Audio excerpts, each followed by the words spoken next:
Let's keep this going and do a little trading on the stock as we've got earnings ahead. I want to bring in Scott Bauer joining us from Prosper Trading Academy. Scott, I know that you also noticed the dividend commentary that Michael referenced here. What do you think? Procter & Gamble now just starting to prove its value throughout the stay-at-home trade, set to continue?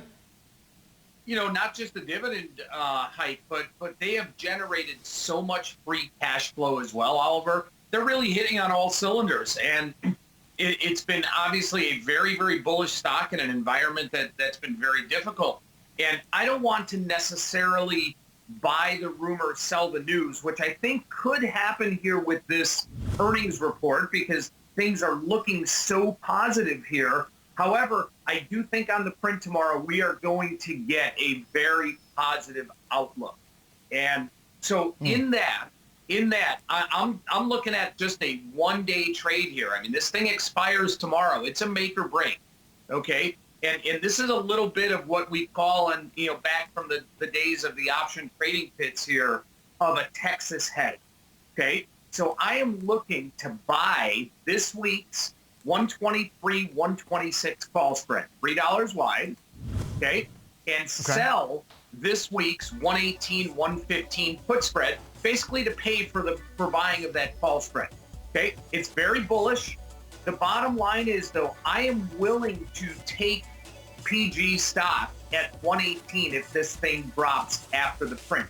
That's why I love this setup, because if the stock drops, I'll get the stock where I want it. If we get a pop, I'm going to make a ton of money on this because I've got this long call spread and short put spread. Okay, I can do this whole thing now for pretty close to zero, where my put spread that I'm selling is paying for the call spread that I'm buying. I just think that there's too much positive going on with this company right now. Again, I want to caution about, we see this so often, buying into the rumor and then selling the news, which could happen on this print. However, I'm willing to accept that risk to the downside. So this is, I think, pretty interesting here. You've got two parts of this: buying the one call vertical spread, then selling the put vertical spread to it. So again, as I've learned here throughout this amount of volatility in the markets, having some maneuverability is good. Scott, as a trader, do you think about your trades as one bulk trade you're going to take off and take on depending where this goes? Or will you have some more optionality by taking off one side based on the order in which the stock goes up or down? So because this is a one-day trade only, Oliver, if I get a big pop in the stock, I probably will just take off the call side. And then if I have the opportunity to cover my short put spread for a penny or two, I'll obviously do that. I'm a trader. I'm very risk averse. I will do that. But typically, in general, I look to get in my trade in full and out of my trade in full because I'm trading, I'm not investing. Okay.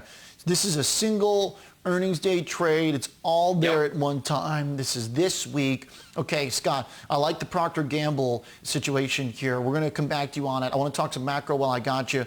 Equities are being tested, I think, Scott. I think that looking at bad data, S&P down 30% off the highs at 2,200 is a big difference from looking at bad data now 25% up off the lows. Are you looking at the next couple of days as important for the overall market?